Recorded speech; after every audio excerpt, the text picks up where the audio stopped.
The Old Man and the Sea, Part 11. Good luck, old man. Good luck, the old man said. He fitted the rope lashings of the oars onto the thow pins, and leaning forward against the thrust of the blades in the water, he began to row out of the harbor in the dark. Whoa, I think for some of you guys, a lot of vocabulary here, right? Okay, so first, I think Thopen is interesting. I maybe I should show you the picture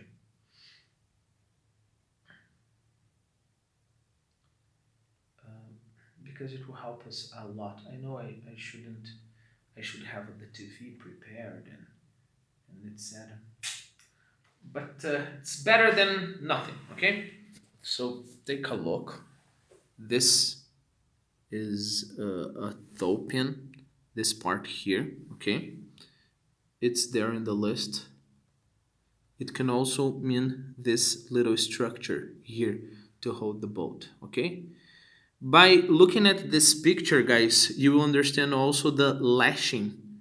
You know, there is a rope on the oar. Remember, the oar is this thing here. There is a rope there. So now that you've got the picture, um, let's try to understand. Guys, one day I'll have a person to help me. You know, those guys that know how to insert pictures and etc. And this person will just insert the pictures there and it will be didactically great.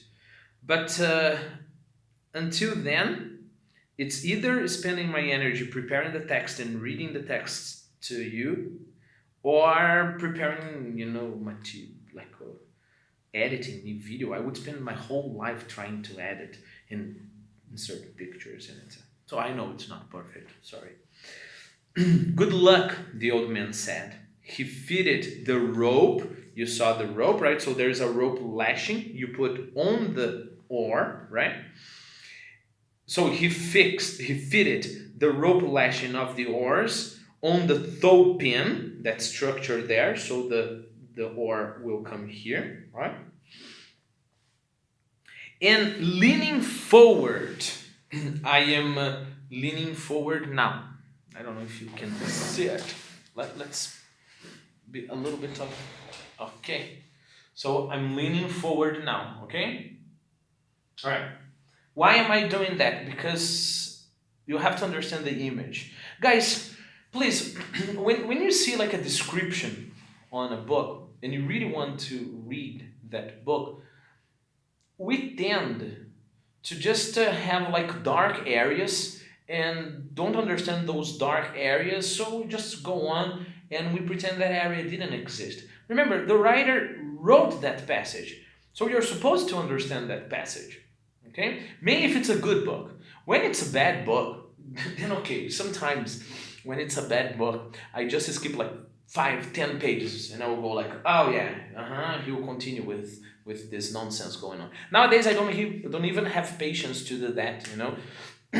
I just read like 40, 50 pages and the book is bad, so I would just, you know, take a look at 50 pages ahead, and if it's not good, I'll just leave it, right? Okay, that's not the point. But the thing is, you do that with bad things. You know, it's like when I'm watching movies. Very frequently, I watch like 20 20 minutes of a movie and I see exactly where the movie is going, you know, so the same kind of drill. So I just go forward in my computer and then I see like 10 minutes, okay, yeah, that's what is going to happen, and I end it. Why? Because that's a bad movie. Okay, if I'm reading a good book, okay, and I trust the author, and believe me, reading has a lot to do with trusting, okay, and I trust the author. I trust he had something to say. And there is this dark area in the book I didn't understand. So I'm just not really reading the book. Okay? And believe me, guys, the more you have patience to stop at one part, analyze. Pretend you are the person like here and analyze it again. Look up for the word, and the word doesn't fit in the text, and then you have to look up for another definition of the word, and then you have to think about the construction, the syntax of the text. The more you do that, guys, all that work, the easier it will be for you to understand complex constructions, right? So when you make that effort, you're not making that effort for that specific passage. You're making an effort for your whole understanding skills, okay? Okay, so let's go there. So, just one more thing, guys. It's important for you to realize that an or have two parts. It has this part you hold here, right? And then it has the blade. Of course, it's out of proportion. It's the first thing I found here, right? But the blade is this flat part that goes in the water, right? So it goes like this, right? So that's the blade. By the way, blade is also the part of the knife, right? As in opposition to the handle. Okay. So good luck, the old man said. He fitted the rope lashing of the oar on the toe pin. So basically he put the oars on in place, right? And leaning forward against the thrust, against the let's say the impact, against the force, right? Of the blades in the water, he began to row out of the harbor in the dark. All right, because of course, once you put the blades in the water is going to there's going to be some thrust, right? And if you want to beat that thrust, you have to lean forward and then you start rowing, right? Like, let me try, I'm not very coordinated. Like this, okay? Okay, now I can go back to my place. All right. Okay. Forward against the thrust of the blades in the water, he began to row out the harbor in the dark. There were other boats from the other beaches going out to the sea, and the old man heard the dip and push of their oars, even though he could not see them now. The moon was below the hills. Uh, Dip is the act of dipping. There was a Doritos called something dip, just Doritos dip maybe, but it came with a kind of sauce that you would get the Doritos and dip it there and eat it, right? So imagine the scene. Read the paragraph again, all right? But he is in the dark. You can imagine the old man. He cannot see any of the other fishermen, and in a sense, all of them are together, but they are not, right? So you know there are other people doing the same thing, but you are there in the middle of the dark. Sometimes someone would speak in a boat, but most of the boats were silent, except for the dip of the oars. They spread apart after they were out of the mouth of the harbor, and each one headed for the part of the ocean where he hoped to find fish. So you have this very beautiful image. So remember, a harbor is something like this. I don't know if I can use the board here, but keep in mind, yeah, I can't use the board because the marker is not working. But the harbor is something like this, right? So you have all the fishermen there rowing in the dark, and once you get out of the mouth of the harbor here and there is the open ocean, you know, they start spreading, each one going into a direction like a silent parade, right? Okay. They spread apart after they were out of the mouth of the harbor, and each one headed for the part of the ocean where he hoped to find fish. The old man knew he was going far out, and he left the smell of the land behind and rode out into the clean early morning smell of the ocean. He saw the phosphorescence of the Gulf weed. Gulf weed is a kind of a kind of, it's a aquatic plant. It's one of those that are floating, in the ocean. Of course, for us, sometimes we don't even have a reference to think about those. So that's why I put some pictures there, and it's nice to look for more pictures to get the image. He saw the phosphorescence of the Gulf weed in the water as he rowed over the part of the ocean that the fishermen called the Great Well, because there was a sudden deep, the opposite of shallow, deep, of 700 fathoms, where all sorts of fish congregated because of the swirl the current made against the steep walls of the floor of the ocean. I don't know if you realize I was like kind of stopping all the time because we have to understand lots of things here before we can just read it again. Look, a well is a place where you can get water, and it's not tap water or water from a faucet. It's a hole in the ground, and then you throw a bucket in. You know that, right? And you get water from that. That's a well. Okay.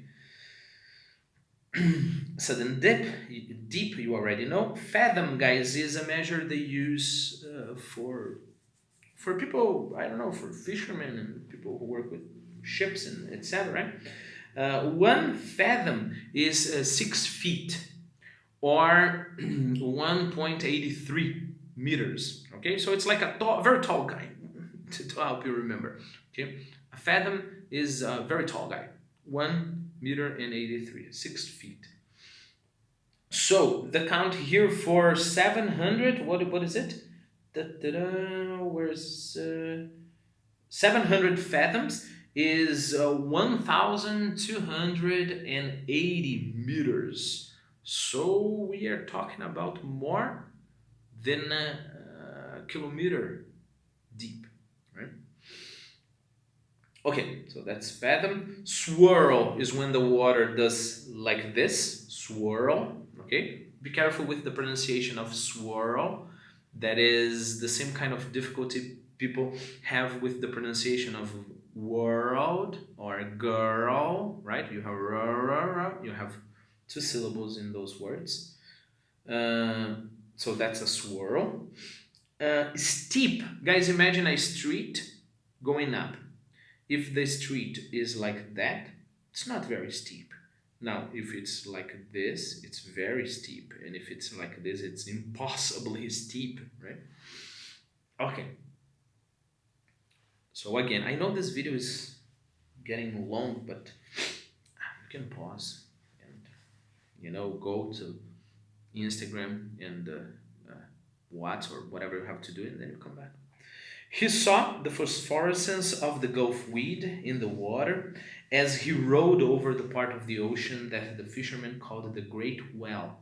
Why they called the Great Well? Because there was a sudden deep of 700 fathoms where all sorts of fish congregated because of the swirl the current made against the steep walls of the floor of the ocean.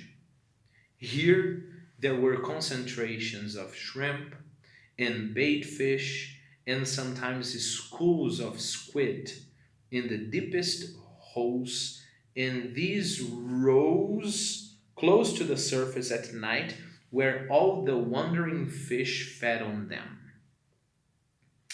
When you wander, not with an O, okay? When you wander, you walk from here to there without any kind of specific purpose. You can wander at the shopping mall, or a kid can wander in a huge park because he's lost.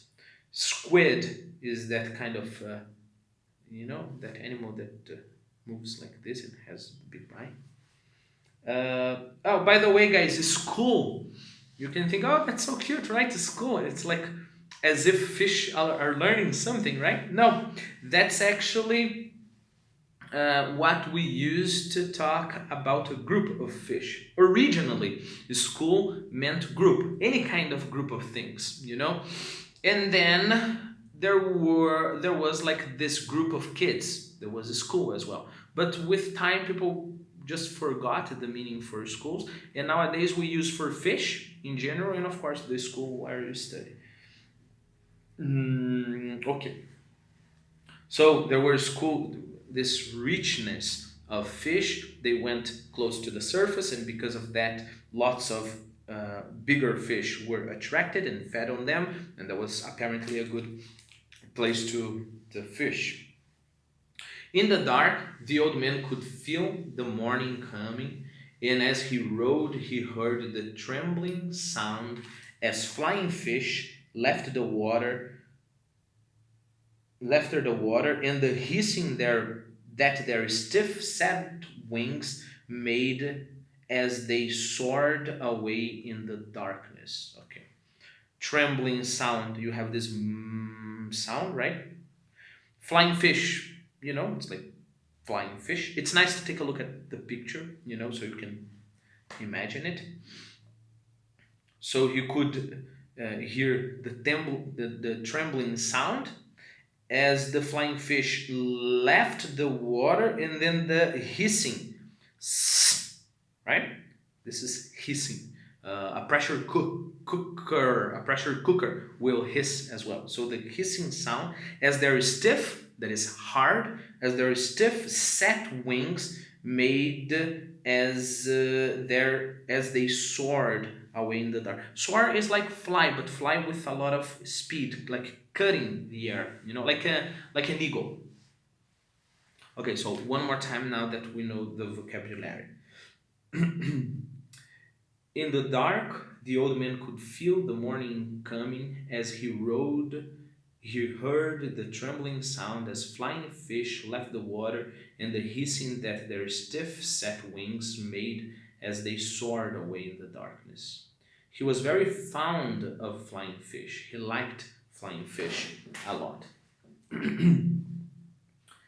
as they were his principal friends on the ocean.